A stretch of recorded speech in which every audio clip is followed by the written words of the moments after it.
بسم الله الرحمن الرحيم، والصلاة والسلام على أشرف المرسلين. بنرحب بيكم على قناة أبرار التعليمية والتجارية اللي هنقدم النهاردة أول منهج المانجمنت، ومعانا المحاضرة الأولى. وأنا شرحت قبل كده درس كده على السريع خاص بالبلاننج برضو، بس ما خدناش وقتنا كامل في شرح المادة اللي كان لضيق الوقت.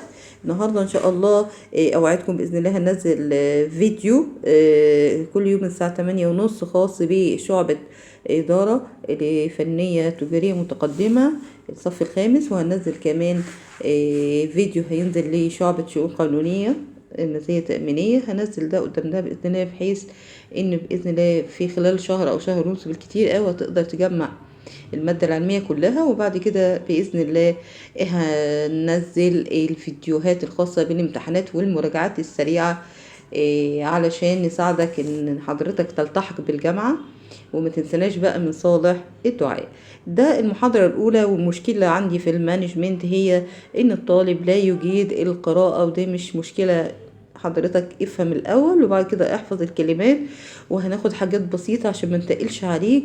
وهنوريك شكل من أشكال امتحان كل محاضرة، هنوريك المطلوب منك هيبقى ايه بالتفصيل. فالمحاضرة بتاعتي دي النهاردة مجموعة من التعريفات والترانسليت اللي هي الترجمة.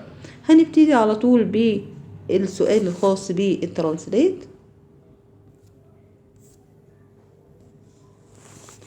translate the following into English، يعني حضرتك ترجم الكلمات دي. لو لقيتها عربي فالمطلوب منك تترجمها انجليزي، لو لقيتها انجليزي فالمطلوب تترجمها لغة عربية. هناخد اول تعريف وظيفة التخطيط، وتاني حاجة الخطط، 3 المخطط، 4 جهود منسقة، 5 إدارة التسويق، 6 السوق الكلي، 7 إطار عمل موحد، 8 المرؤوسين، 9 المنافسين، 10 التنبؤات. والسؤال التاني شكله اهو translate into Arabic، نترجم للعربية. دي نوع من انواع الاسئله باذن الله هترجمها لك علشان تحفظها معايا. بس انا بوريك فكره عامه عن المانجمنت، هو مش صعب. بس احنا عندنا مشكله ان حضرتك واقف على الباب بتاع الماده مش عارف تبداها منين، وبالنسبه لك زي الجبل كده هم كبير مش عارف تتخلص منه. فاحنا هنساعدك ان احنا نجتاز هذه الماده بنجاح. الموضوع اللي احنا هنتكلم فيه النهارده المانجرال فينيكشن او الوظائف الاداريه.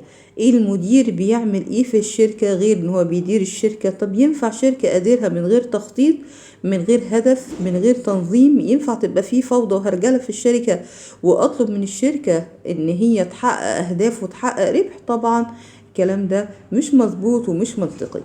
فعندك بيقولك this four function are، انا عندي هنا 4 وظائف. هناخد كل وظيفة بالتفصيل وتعريفات مبسطة قوي. أول وظيفة عندي وظيفة التخطيط the planning، وهي سهلة ايه planning تخطيط. تاني وظيفة the organizing اللي هي وظيفة التنظيم. تالت وظيفة وظيفة التوجيه the direction أو directing التوجيه. رابع وظيفة ذا كنترولينج اللي هي الرقابة والتحكم. لو أنا عندي خطة هبتدي أشوف ناس تساعدني أنظمها في شكل معين عشان أحقق الأهداف المطلوبة مني. طبعا ببتدي أدي تعليمات وتوجيهات علشان العمل يوصل للهدف المحدد. وطبعا لازم أراقب الناس اللي شغالين معايا الخطة لمنع انتشار الفوضى والتحقيق، وما يكونش فيه انحرافات في العمل. هناخد طبعا بشرح بمزيد من التفصيل. خد بالك معايا the planning function. the planning function يعني وظيفة التخطيط. عندك في الكتاب في 5 تعريفات للتخطيط، انا هاخد تعريفين فقط، تعريفين فقط. بيقولك the definition planning تعريف التخطيط. هو ايه بقى تعريف التخطيط؟ managerial function عملية إدارية which consists of determining in advance what should be done. هي عبارة عن عملية إدارية بتحدد ما يجب القيام به مقدما أو ما سيكون عليه صورة العمل مقدما. ده أول تعريف في وظيفة التخطيط.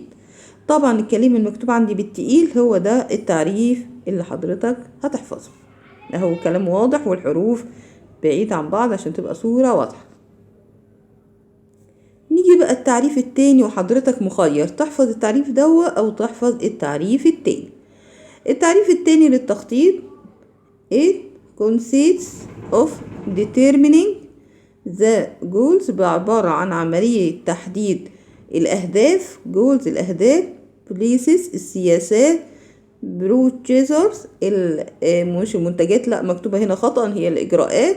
procedures الإجراءات and other plans كل الخطط needed to achieve اللي احنا بنحتاجينها of the organization في المنظمة عند عملية التخطيط.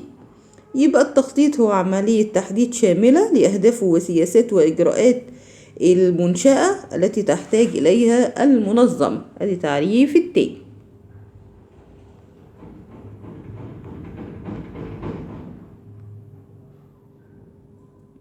ترجمت له التخطيط ترجمة مبسطة: التخطيط وظيفة إدارية تتكون من تحديد الأهداف مقدما، وبحدد السياسات والإجراءات والخطط الأخرى اللازمة لتحقيق أهداف المنظمة. في التخطيط طبعا بعمل خطط بديلة، بخطط. طبعا التخطيط هو عمل عقلي في المقام الأولاني، تمام. بيقولك تتصرف ازاي قبل وقوع المشكلة. نيجي بقى التعريف التاني: الكاركترستكس اوف بلاننج، خصائص التخطيط.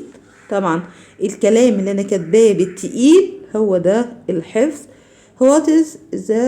what is to be done هنعمل ايه، and where امتى، how كيف، and by whom مين هيساعدنا، it is to be done عشان نوصل لأهدافنا، and how results are to be، تمام، الأهداف أو النتائج المتوقعة violated، تمام، النتائج المتوقعة. فبيقول لك بقى في العبارة بعديها، وانا هي كلها انجليزي اهو، انا ما كتبتهاش عربي بس انا هشرحها وحضرتك ممكن تكتب وراي. following are the characteristics of planning، دي بعض النقاط اللي انا بعتبرها من خصائص عملية التخطيط. it is based on objective، بحدد الاهداف بتاعتي، and policies السياسات of the organization اللي موجودة في المؤسسة او المنظمة. unless objective are no، لازم تبقى أهداف معروفة. manager cannot to be any planning، المدير ما مش عليه التخطيط، المدير بنحضر له الخطة جاهزة وهو بينفذها. it is concrete future activity، نشاط عقلي مستقبلي. it is mental activity and، يعني حضرتك involved بيشمل نشاط عقلي بيشمل التفكير في المستقبل.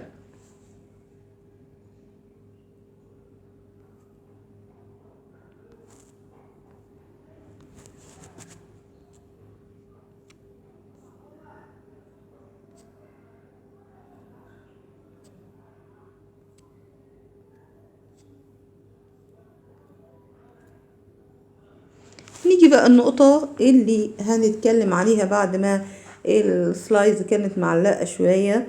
the nature of planning، طبيعة عملية التخطيط. يعني التخطيط ده أنا بشوفه ازاي، أو هي طبيعته عبارة عن ايه. contribution to purpose and objectives، هي عملية تحديد للسياسات والأهداف، خلاص، اللي المفروض أحققها خلال خلال الخطة اللي انا حطاها. انا حاطة عاملة تخطيط 5 سنوات، عاملة تخطيط 10 سنوات، فلازم احط الاهداف اللي انا عايزة احققها. primacy of planning، اولوية التخطيط. يعني اول حاجة في المنشأة لازم اعملها قبل بداية العمل، لازم احط اولوية للتخطيط. انا دلوقتي عايزين نعمله مشروع، طب المشروع لازمته ايه؟ هنمسك ورقة وقلم وهنقول عايزين مكان هنعمله محل، وعايزين تجهيزات، وعايزين بضاعة، ونبتدي بقى نشوف البضاعة هنشتريها منين، ورأس المال هنوفره ايه، هنجيبه من انهي حتة، وهنشتري ايه، وهنعمل كل ده قبل بداية المشروع. وطبعا اول حاجة ببتدي افكر فيها بمسك ورقة وبحدد احتياجاتي. هنيجي رقم 3 بيرفيسنس اوف بلاننج، حتمية التخطيط بواقعية. لازم اخطط بواقعية، ما احطش اهداف فوق امكانياتي وابتدي اطلبها او ابتدي احققها. طبعا المدير مش وظيفته هو التخطيط لان ده عمل عقلي، تمام. المدير بيجيله الخطة وهو بيحدد السياسات أو من سيقوم بتحديد الخطة. نيجي بعد كده مزايا عملية التخطيط، مش هاخدها النهاردة، ده عنوان الفيديو اللي جاي إن شاء الله. لو حضرتك تقبلت شرح ده وفهمته واستوعبته بسهولة هنكمل بإذن الله في مزايا عملية التخطيط. هنيجي بقى النقطة اللي احنا هنتكلم عليها باستفاضة شديدة، types of plans، يعني أنواع الخطط. أنواع الخطط رقم 1 B objectives، يعني التخطيط بفعالية أو يكون فعال. طبعا عشان نخطط بفعالية لازم نعمل استراتيجية. احنا دلوقتي عندنا ماتش كورة، فلازم الماتش ده نبقى نلعبه بخطة، هنلعبه بخطة، مش هنلعبه كده وبس، يعني لازم نلعب بخطة معينة علشان نحصل على الفوز في المباراة. وده بتخليني اروح للنقطة رقم 2 باستخدام الاستراتيجية. وطبعا انا عندي في المشروع عندي سياسات ماشية عليها، لازم السياسات دي تتنفذ. المنتج يتباع بسعر معين، المنتج طرق تغليف معينة، سياسات ان انا مش ببيع آجل، ببيع كاش، وحاجات خاصة بالبوليسيس اللي هي السياسات. وعندي كمان في بعض الإجراءات اللي أنا لازم أتخذها علشان المنتجات بتاعتي ما تتركمش في المخازن. يبقى لازم أحط خطة للبروسيجرز اللي هي الإجراءات. أنا في طريقي عشان أنفذ كل الكلام ده لازم أعمل قواعد للموظفين اللي معايا، اللي هو عندي الرولز، القواعد اللي احنا هنمشوا عليها. والقواعد ده طبعا الخطة بتاعتي أنا عاملاها 5 سنين أو 6 سنين، أنا ماشية ببروجرامز، ببرنامج معين. تمام، البرنامج ده مش عايز تكلفة، مش عايز مصاريف. عايزين نعمل حملة إعلانية، عايزين نعمل برنامج تسويقي، حملة إعلانية. طيب لازم أحط بقى الحملة الإعلانية هتكلفني قد ايه، والعائد بتاعي اللي انا هاخده من وراها هتديني ارباح قد ايه. وممكن اعمل الحملة اعلانية وممكن اسوق بطريقة تانية. طبعا بعمل مفاضلة بين البدائل المختلفة، طبعا ده هشرحها لك في اقتصاديات الاعمال.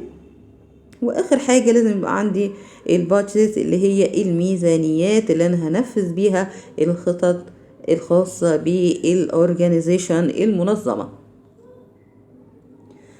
الخطوات بقى ال10 لمبادئ وتخطيط بفعالية عشان يبقى التخطيط بتاعك فعال ويحقق نتائج. طبعا كل الكلام ده بإذن الله هشرحه باستفاضة في الفيديو الجاي بإذن الله.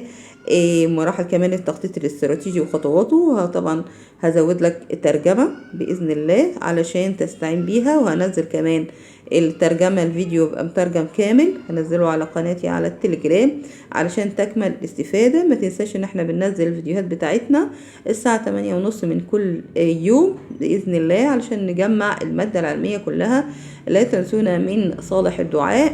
طبعا ثانك يو ان حضراتكم استحملتوني الوقت ده كله في شرح المانجمنت. كنت معاكم النهارده محاسبة هبة فتحي من قناة أبرار التعليمية. وطبعا رقم تليفوني هسيبه في البايو علشان لو أي فيه استفسار أو تعليق. طبعا بشكر فريق العمل اللي هو بيساعدني في عمل فيديوهات وتظبيط الحاجات الخاصة بالفيديوهات، بشكرهم طبعا، بتمنى لهم كل قلبي التوفيق. والسلام عليكم ورحمة الله وبركاته.